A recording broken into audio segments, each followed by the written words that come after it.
នេះគឺជា Kodak Camera Camera អ្នកទាំងអស់គ្នានឹងថារបស់ទូចមួយនៅក្នុងប្រអប់នេះណាទទួលបានការចាប់អារម្មណ៍នៅលើអ៊ីនធឺណិតច្រើនមែនទែនតែប្រហែលជាមិននៅប្រទេសយើងទេ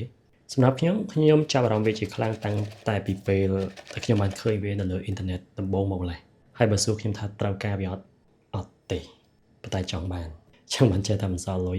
ចឹងនេះគឺជាកាមេរ៉ាដ៏តូចមួយដែលយើងអាចយកទៅថតរូបក៏បានថតវីដេអូក៏បានធ្វើជាបន្តោងសោឬក៏ជា toy collection ជាដើមអ្នកទាំងអស់គ្នាដឹងអត់ថាហេតុអីបានជាខ្ញុំទន្ទឹងរង់ចាំនិងរំភើបពេលដែលវាបានមកដល់ដៃខ្ញុំអត់នេះ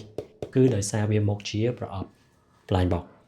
ដែលខ្ញុំមិនអាចរើស mode មួយណាដែលខ្ញុំចង់បានទេកាមេរ៉ានេះមានទាំងអស់7 mode ជាមួយនឹងរូបរាង design ផ្សេងៗគ្នាបូករួមទាំង special edition ផងដែរហើយ special edition ហ្នឹងគឺជាទម្រង់ transparent ឬក៏ថ្លាហើយខ្ញុំចង់បាន mode ហ្នឹងជាងគេតោះឥឡូវចាប់តាម unbox ជាមួយខ្ញុំហើយចាំមើលថាខ្ញុំមានសំណាងបានមួយណាអ្នកទាំងអស់គ្នាក៏អាចធ្វើការទាយលេងបានដែរតែហាម skip ទៅដល់ពេលបើកប្រអប់ហើយ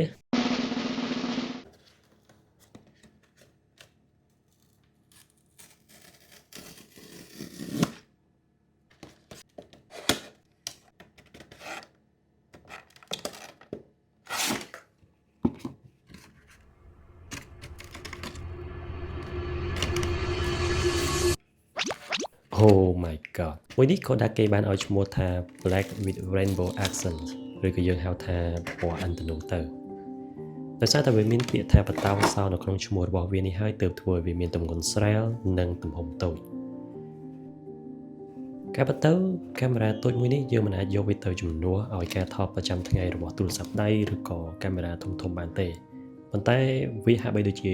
នាំយកអារម្មណ៍អតីតកាលដែលយើងចាប់កាន់ម៉ាស៊ីនថតបុរាណមួយហើយឆ្លុះតាម viewfinder អីជាដើមដោយក្រដាសមួយសន្លឹកនេះក៏គេបានសរសេរប្រាប់និងរៀបរាប់ពីប្រវត្តិត្រួសនៃគំនិតបង្កើតឲ្យមាន retro កាមេរ៉ាប្រភេទនេះដែរដែលវា inspire ចេញពីកាមេរ៉ាដ៏ល្បីនិងមានប្រជាប្រិយភាពរបស់ក្រុមហ៊ុន Kodak ក្នុងកំឡុងទសវត្សរ៍ទី80តាក់ទងជាមួយ spec វិញគឺអត់មានអីធំដុំទេទំហំ megapixel 1.6 lens 35mm ថ្ម200 mAh ខ្សែថ្មនិង file transfer តាម USB-C បានអាច support memory រហូតដល់ 128GB ហើយបើ viewfinder នេះវិញយើងអាចមើលធ្លុះចាក់ក៏ធ្លុះដែរ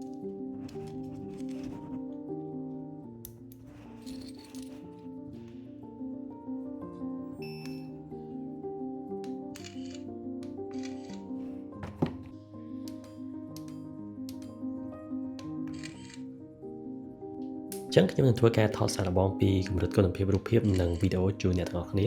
ហើយបើសិនជាអ្នកទាំងអស់គ្នាចូលចិត្តវីដេអូនេះសូមជួយចុច like និង subscribe ផងឬក៏ចង់មានជាមតិយោបល់អីអាចដាក់នៅក្នុង comment section បានតោះ